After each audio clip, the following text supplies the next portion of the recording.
Hello and welcome everyone. Today I'm going to talk about a new game that just hit Kickstarter known as Beasts of Bermuda. This is a game brought to you by a dev team led by a man named Matthew Weiss, otherwise known under the gamer tag Predatoria, a fellow gamer who should be no stranger to you if you have played the island in the past. Beasts of Bermuda is a survival game where he plays a dinosaur or other Mesozoic creature and survive in a world filled with other reptilian players as well as environmental threats. Now, I'm not going to try to hide it or swerve it around. This type of game is nothing new. In terms of dinosaur games, this concept has been very popular in recent years, with Saurian, the Architect Project, and the Isle all being other games in this category. However, don't let that discourage you. At the end of the day, many games can have the same concept and idea. It's not a sin. All of these games have their own themes and mechanics that make them stand out from each other, and Beasts of Bermuda is no different. The game promises to provide a ton of cool animals to play and new mechanics to make the game a fun experience. The game, in its current state, has a total of 11 playable animal species that the player can choose. Apatosaurus, Parasaurolophus, Pachycephalosaurus, Velociraptor, Utahraptor, Megalosaurus, Acrocanthosaurus, Ichthyovenator, Pteranodon, Elasmosaurus, and Mosasaurus. The mighty Tyrannosaurus is also planned to make it in on release, but is currently not developed. Yes, you heard me correctly. Playable pterosaurs and sea life are going to be in this game. This is something that is yet to be added to any other game like this, and is personally something I'm really looking forward to upon the release of the game. Every dinosaur is planned to have its own niche and unique ability that distinguishes it from the other animals, such as a completely new attack or an ability that helps it survive. The developers are adamant that they aren't going to be completely scientifically accurate or none of that bullshit, but the game does seem to cater to accuracy so long as it does not interfere with what the game envisions, which I think is impressive and something that should be done more in dinosaur games. The game also provides something else that is unseen in dinosaur games so far: dynamic environmental changes.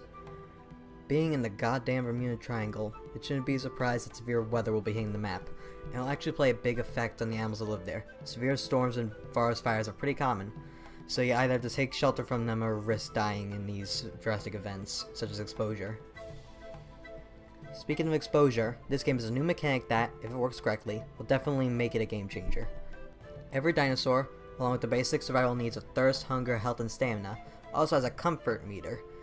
This is a meter that stays full, but will go down in close proximity to a potential threat such as a predator, a competing predatory species, or very bad weather. The more severe the threat, the faster the comfort meter goes down. Once it reaches 0, the player will begin to take damage and eventually die. This is the game's solution to care bearing, and, if it works, will definitely make this game a favorite of mine, considering that alone is what originally broke other games of this genre for me. In fact, the game in general seems to want to cater to the dinosaur community. The game, although only having one sandbox-style mode currently, does plan to have separate modes to cater to the needs and various appeals of players, such as a realism mode, a deathmatch-style mode, and 2 variations of a leveling mode. Keep in mind that these modes are much further down the line than anything else I'm describing. While Beasts of Bermuda has a plan, the game does need your support in order for it to succeed. The game's basic mechanics are down, but a lot of the game's assets, particularly the animals' models, are placeholders that the devs want to remove and get new models that properly fit their game. That's the main reason for this Kickstarter. Their main goal is to reach 35k, which will allow them to properly continue their development and remodel the dinosaurs. But there's also stretch goals after that mark, which, if hit, will add more to the game. At 50k, they will emphasize a lot more in the aquatic aspects of the game, adding a giant crocodilian of sorts, like maybe a Deinosuchus or a Sarcosuchus, as well as Lurosaurus, a semi-aquatic iguanodont that honestly doesn't get much attention I'd really like to see in the game. The realism game mode will also be implemented with this stretch goal, and there's also the possibility of an Ichthyosaur or Pliosaur getting added, but that's a maybe at best. At 55k, the developers will add in some smaller animals that will be available to be played as by the players. While not specific on exactly what species, they did say that the ammonite, the small lizard of some form, and the Microraptor are all animals that they are looking at to be included in this stretch goal. At 70k, they will look to expand the herbivore roster, with the potential creatures being Gallimimus, Anatosaurus, and also some type of species, Ceratopsis, Ankylosaur, and Stegosaur. This is also where the leveling style game mode will be added. At 90k, the developers will both add the deathmatch mode, along with 2 of their personal favorite creatures, the Thalassomadromius and the Carnotaurus. The final stretch goal, at 250k, is to add humans into the game. Okay, before y'all molest me with a bunch of questions, let me explain. I have questioned the devs about this, and they've explained that this is not something that they necessarily want to be a major part of the game. The dinosaurs come first, and the story. If the stretch goal does happen, for all those who enjoy the human-centered gameplay, it will be a separate game mode for you all to enjoy. The mechanics for the humans evolve based on crafting mechanics as well as taming the dinosaur players, which will create some very interesting scenarios for those who actually want to take part in the game mode. Alright, that is all the time I got today. I hope you all enjoyed this video and will donate to Beast of Bermuda. Personally, I'd take either the $15 pledge, as that will give you the game when it comes out on Steam but at a cheaper price, or the $70 pledge in order to get the pre-alpha build right now. Whichever one you prefer, depending on how diehard you are about this game, choose either.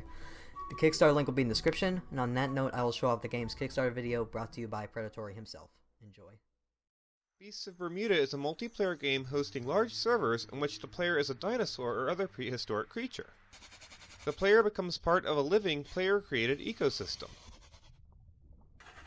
The objective is to survive on one of the islands within Bermuda, meeting needs for food, water, and stress while evading predation from other players.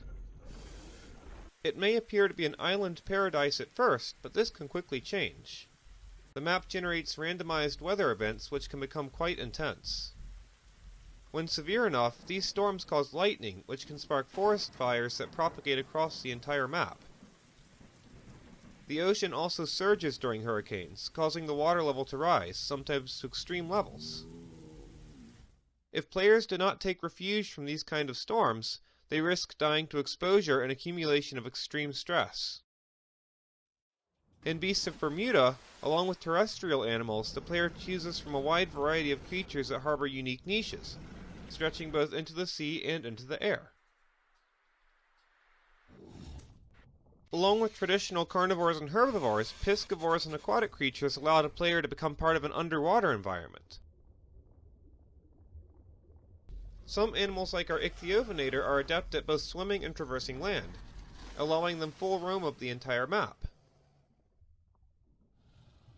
The maps are designed with tides, caves, islands, and migration in a way that guarantees interaction between these worlds. We have a unique skin customization system that allows the player to create an infinite variety of skins. If they're feeling lazy, we also have a skin randomizer that generates random, natural-looking skins too. So why are we here on Kickstarter? So far, our development team has built this game without pay, just out of pure passion for this game and what we know it can be. Unfortunately, this will only get us so far. Our game is mostly stocked with placeholder dinosaur models from asset stores, and we alone just cannot afford to fix that. In great part, we've come to Kickstarter with a fully functional demo of our game, a testament to our capabilities as developers. To bring Beast of Bermuda to the next stage of development and allow it to compete on the Steam marketplace, funding for outside contractors and developers is required. We've begun networking with professionals who are interested in helping Beast of Bermuda with modeling, animating, and sound creation, but for their continued services we very much need financial assistance. Thank you so much for your support of Beasts of Bermuda, and with all of your help I know we can create the dinosaur game all of us dream about.